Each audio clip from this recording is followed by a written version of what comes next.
مفتی عبدالودود کے بیانات کے لیے مفتی صاحب کے آفیشیل چینل مفتی عبدالودود کو سبسکرائب کریں۔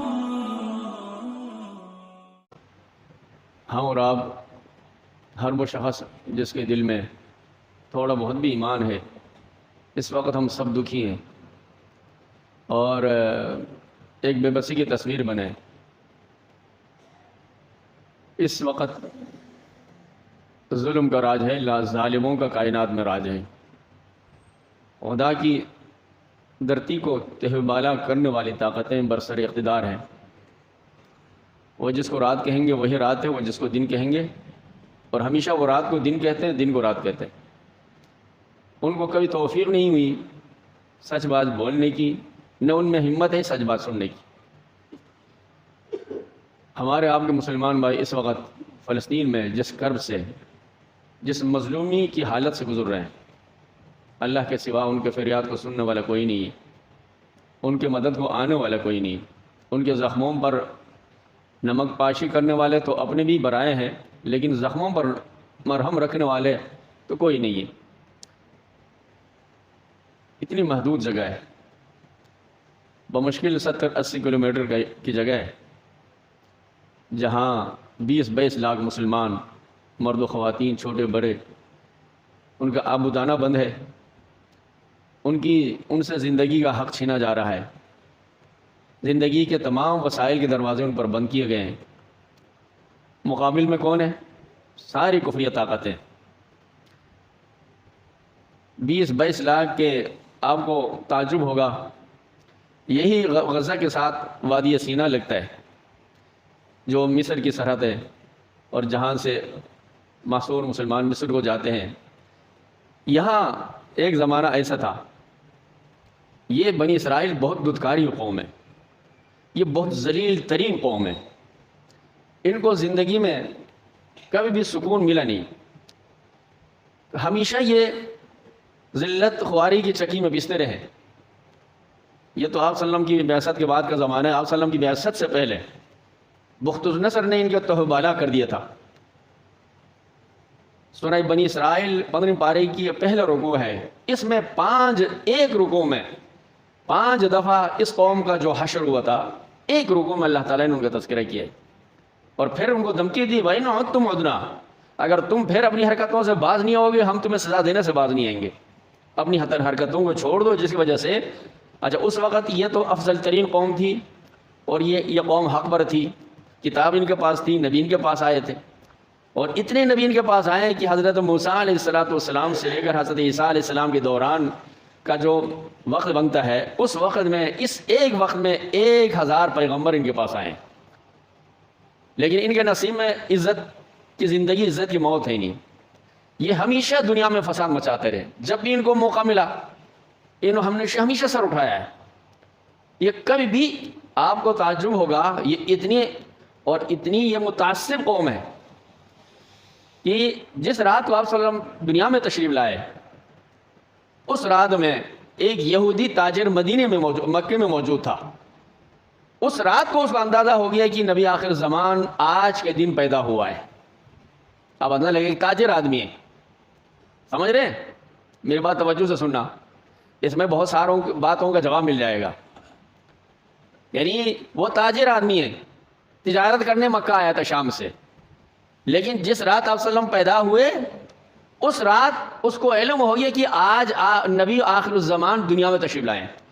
پھر انہوں نے پوچھا، کسی کو پتہ ہی نہیں تھا، تو انہوں نے پوچھا کہ مکہ والوں سے آج کوئی بچہ پیدا ہوا، تو کسی کو پتہ ہی نہیں تھا، اس کو پتہ تھا۔ پھر انہوں نے کہا قریش میں کوئی بچہ پیدا ہوا، تو لوگوں نے دوڑایا تو پتہ چلا کہ بچہ پیدا ہوا، کہے گا مجھے اس بچے کو مجھے دیکھنا ہے۔ وہ حضرت آمینہ کے گھر آئے اور آپ صلی اللہ علیہ وسلم کی مہر نبوت جو پشپ تھی اس کو دیکھا، وہی بے ہوش ہو کے گر گیا۔ آپ اندر لگائیں کہ کیسے قوم ہے۔ میری بات سمجھ آ رہی نہیں آ رہی؟ یہ باتیں سمجھیں گے نا، بہت سارے مسائل کا حل نکل آئے گا۔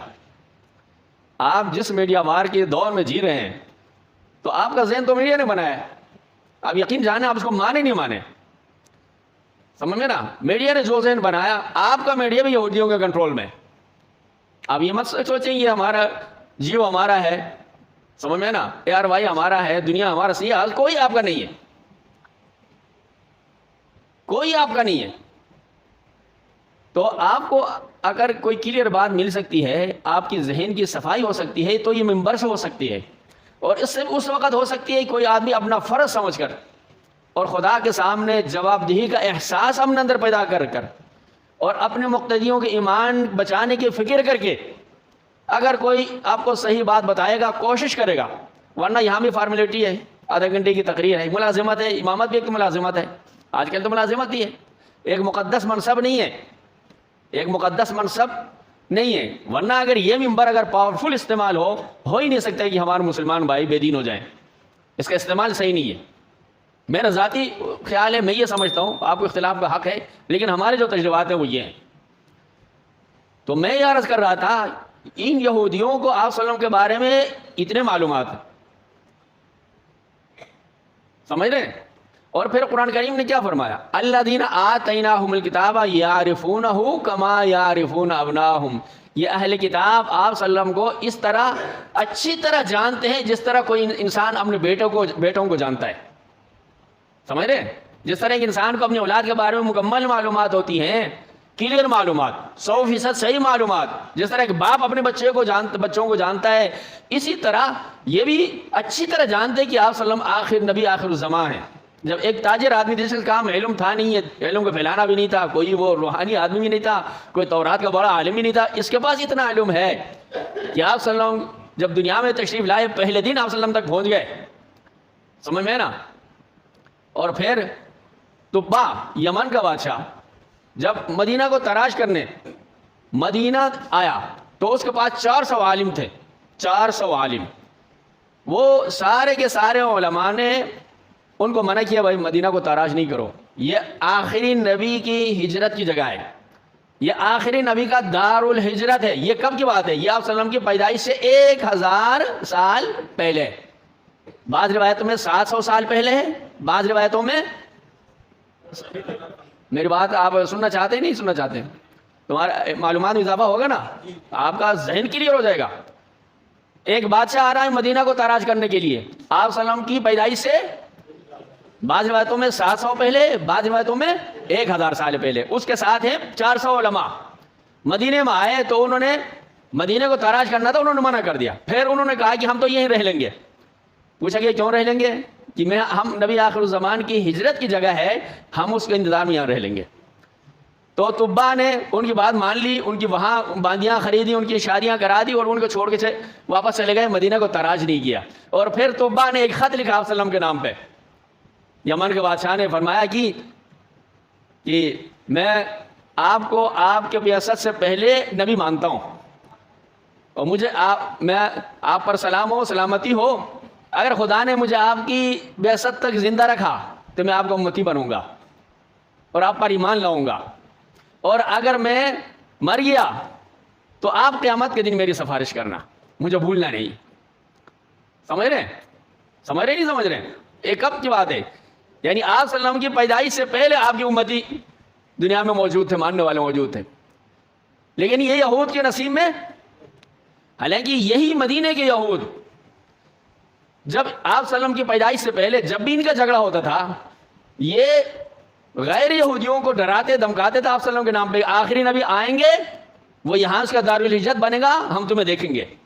یہ اس زمانے کے صدخور تھے, اس زمانے میں یہ بدماشی کرتے تھے, فسادی تھے. اس زمانے میں انہوں نے یہی rule and divide and rule, اس زمانے سے ان کا پسندیدہ مشغلہ, ان کا کام ہے, ان کے قومی شناخت ہے. لوگوں کو لڑاؤ, ان کو آپس میں لڑاؤ بڑاؤ, ان پر حکومت کرو, تقسیم کرو, لوگوں آپس میں تقسیم کرو, نسل کے نام پہ, قومیت کے نام پہ, مذہب کے نام پہ, اور تم بے دھڑک ان پر حکومت کرو. وہ آپس میں لڑتے رہیں گے, تمہاری طرف متوجہ ہوں گے نہیں. سمجھ رہے نہیں سمجھ رہے میری بات. تو میں بھول گیا کیا بتا رہا تھا. تو آپ یہ ڈراتے تھے.